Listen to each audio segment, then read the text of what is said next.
Saudara Gonsa, terima kasih kepada saudara Gonsa yang telah meluangkan waktu untuk berkumpul pada malam hari ini guna untuk sharing metode penokohan. Marilah kita membuka sharing penokohan ini dengan doa pembuka. Dalam nama Bapa, Putra, dan Roh Kudus. Amin. Allah Bapa di dalam surga, kami mengucap syukur kepadamu atas berkat dan perlindunganmu sehingga kami berkumpul di sini dalam keadaan sehat walafiat untuk menyaringkan metode penokohan. Semoga dalam sharing metode penokohan ini untuk menguatkan iman dalam kehidupan sehari-hari. Dikabulkan puji kini dan sepanjang segala masa. Amin. Dalam nama Bapa, Putra, dan Roh Kudus. Amin. Marilah kita mendengarkan sabda Tuhan. Yesus menyembuhkan anak pegawai istana. Maka Yesus kembali lagi ke Kana di Galilea, di mana ia membuat air menjadi anggur. Dan di Kapernaum ada seorang pegawai istana, anaknya sedang sakit. Ketika ia mendengar bahwa Yesus telah datang dari Yudea ke Galilea, pergilah ia kepadanya lalu meminta supaya ia datang menyembuhkan anaknya, sebab anaknya itu hampir mati. Maka kata Yesus kepadanya, "Jika kamu tidak melihat tanda dan mukjizat, kamu tidak percaya." Pegawai istana itu berkata kepadanya, "Tuhan, datanglah sebelum anakku mati."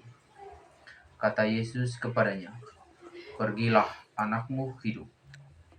Orang itu percaya akan perkataan yang dikatakan Yesus kepadanya, lalu pergi. Ketika ia masih di tengah jalan, hamba-hambanya telah datang kepadanya dengan kabar bahwa anaknya hidup. Ia bertanya kepada mereka, "Pukul berapa anak itu mulai sembuh?"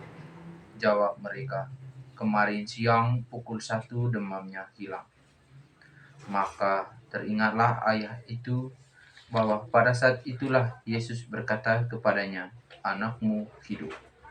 Lalu ia pun percaya dan seluruh keluarganya. Dan itulah tanda kedua yang dibuat Yesus ketika ia pulang dari Yudea ke Galilea. Demikianlah sabda Tuhan. Terpujilah Kristus. Setelah kita mendengarkan sabda Tuhan tadi, marilah kita identifikasi siapa-siapa pelaku dalam cerita, rumuskan apa yang dibuat oleh pelaku dalam cerita. Perhatikan kata-kata atau ucapan yang disampaikan oleh para pelaku. Pilihlah salah satu tokoh yang berkesan. Yang terakhir, sharingkan hal menarik dari pesan tersebut.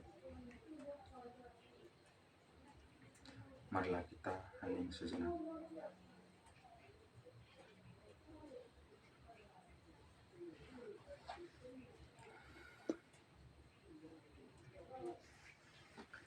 Oke, baik. Dari bacaan tadi, tokoh yang paling berkesan menurut saya yaitu si pegawai istana tadi. Kenapa? Karena di mana si pegawai istana ini tadi begitu percaya kepada Yesus. Meskipun dia belum pernah melihat tanda dan mujizat apa yang dilakukan Yesus sebelumnya. Tapi seketika tadi, ketika ia mendengar kalau Yesus datang dari Yudea ke Galilea, dia tadi sangat percaya kepada Yesus. Bagaimana Yesus tadi hanya lewat kata-kata ia mengucapkan kalau anaknya telah hidup. Si pegawai istana ini tadi dia begitu percaya meskipun Yesus hanya menyampaikannya lewat kata-kata saja. Itu dari saya. Terima kasih. Terima kasih kepada saudara Gonsa yang telah menyaringkan pengalaman sesuai isi kitab suci. Dalam kitab suci tadi menjelaskan bahwa Yesus menyembuhkan orang yang sakit melalui kata-kata.